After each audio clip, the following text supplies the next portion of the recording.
Everybody has that game that they think they're only going to play for a few minutes, and then they're going to do that important stuff they need to do. But then really, you end up playing it all night long.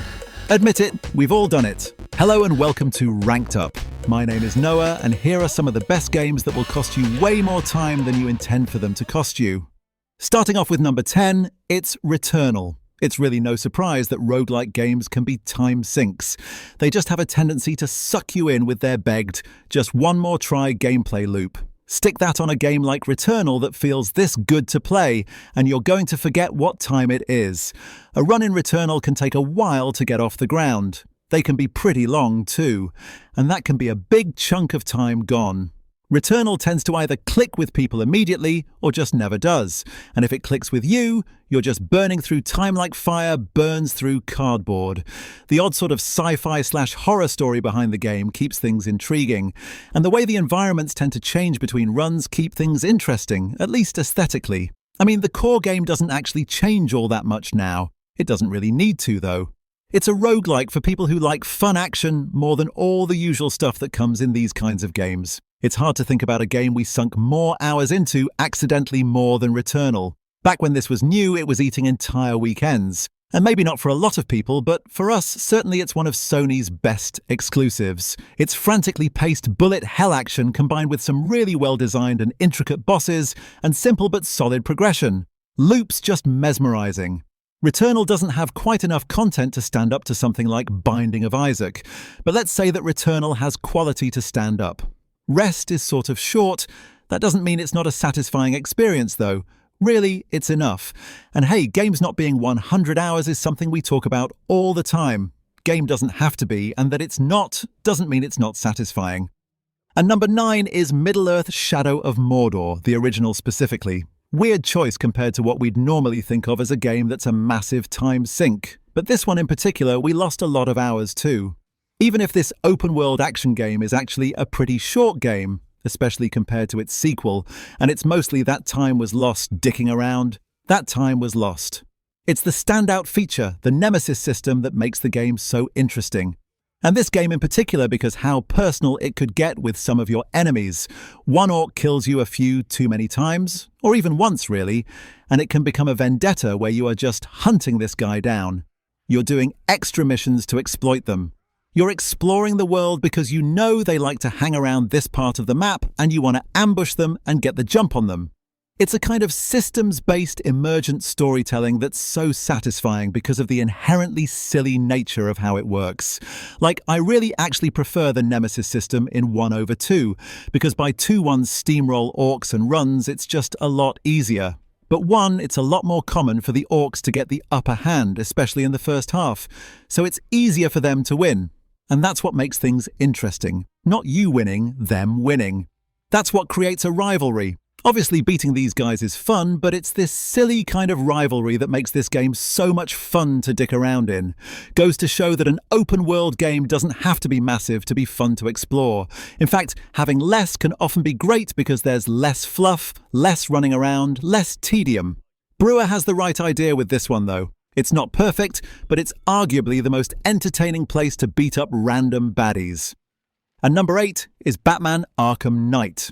For a controversial game, there's one thing everyone seems to universally agree on: the fighting, which is amazing. The combat in these games is really the time-wasting element that sucks people in. The way the free-flow combat system lets you smoothly transition from one attack to the other just kinda never stops being satisfying. It's fun because it's mostly so simple. There's no complex button combinations or frustrating commands you have to worry about. It just feels really fun to play without a lot of extra work. That fighting, though, isn't the only thing that makes Arkham Knight such a time sink. We also have the gliding. Gliding around Gotham is one of the most fun and satisfying ways to get around in an open-world game, and Arkham Knight really kind of accentuated it with a city that's very explorable this way, despite the addition of the controversial Batmobile, which, I mean, I don't need to talk about why. Gliding around Gotham is just so satisfying.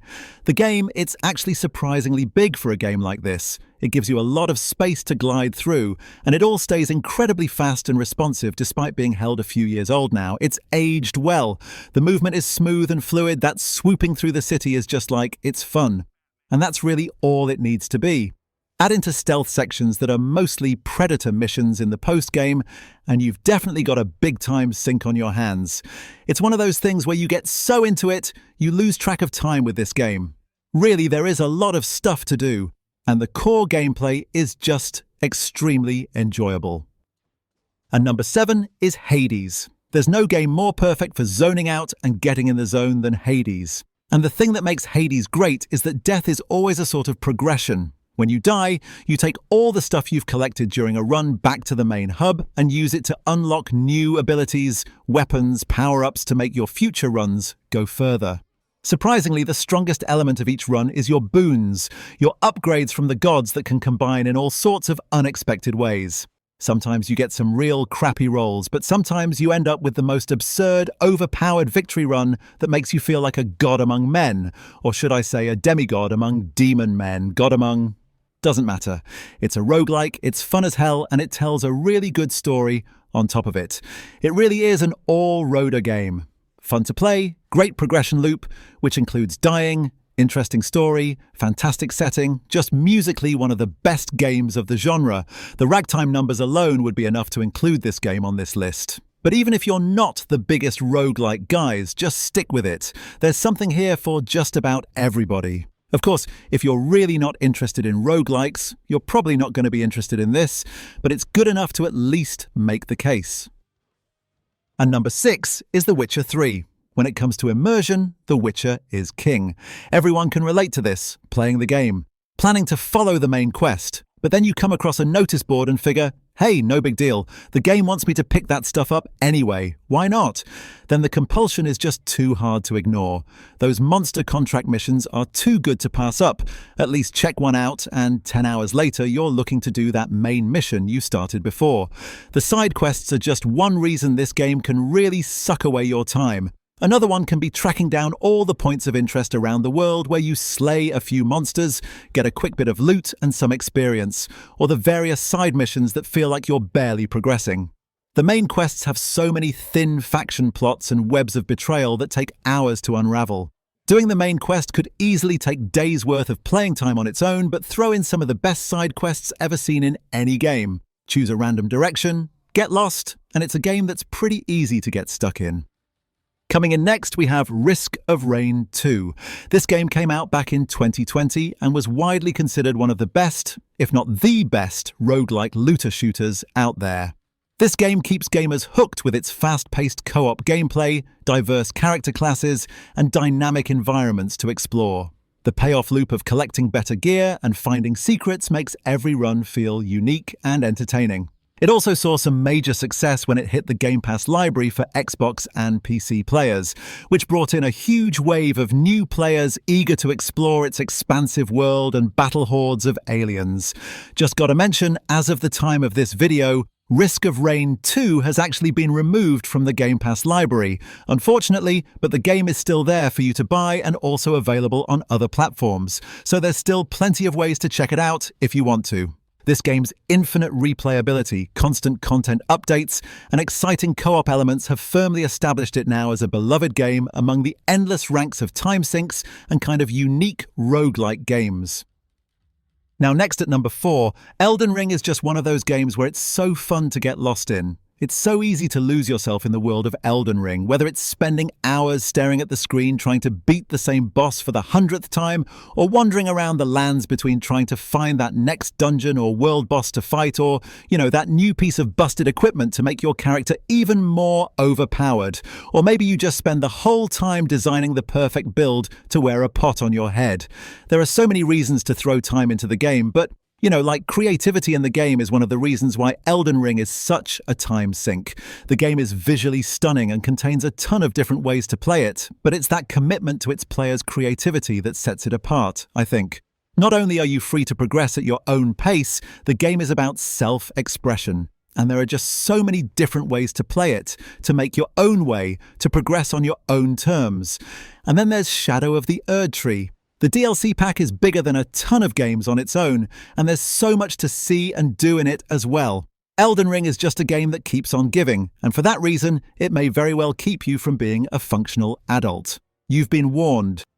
Next over at number 3, if you're a Star Wars fan, then Jedi Survivor is an awesome time, and also, it's such a huge game. It's a lot larger than the prequel, meaning that there's just more to see and do in the game. And if you're not careful, it's very easy to get carried away. The main campaign here will take you around 20 hours, with the side content adding an additional 30 or so hours. So yes, you're going to be forced to spend a ton of time on the main planet of Kobo, but for me, the world building there is just so good that I didn't mind it one bit, and I found myself just obsessed with clearing out every single icon I could find and doing everything. It is a Star Wars game, and it just makes sense that the planets are huge, you know? We're supposed to be in a galaxy far, far away, so in theory that galaxy should feel big, and Jedi Survivor does a great job at making that galaxy feel massive, while also super secretive. There are tons of hidden paths and multiple endings to explore in Jedi Survivor, perfect for those players who love uncovering every detail in a story. And while the inevitable sequel still hasn't been released, there is anticipation for more content for fans to dive into when the next game eventually drops, maybe in a year or two. Now next at number 2, Ghostrunner. Ghostrunner is not a massive game by any means, but its replayability and octane-fueled gameplay make it really easy to give your life away. Yeah, just one more level can turn into hours, man. In Ghostrunner, you take on the role of the ultimate cyber ninja on a mission to free the last of humankind. The combination of high-speed parkour and hyper-precise combat creates just an addictive gameplay experience that's hard to put down. Especially if you're a bit of a perfectionist, you know? Players are motivated to master each segment, testing their skills with speedruns and optimal strategies, turning even brief play sessions into extended marathons.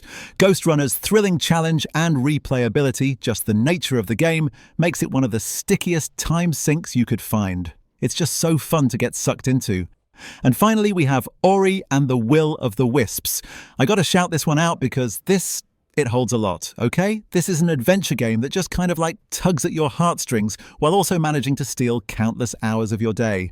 This is like the perfect gamer marriage, you know? The stunning visuals and emotional storytelling keep players invested in Ori's journey, while the fluid and brilliant platforming and combat mechanics help make it more engaging.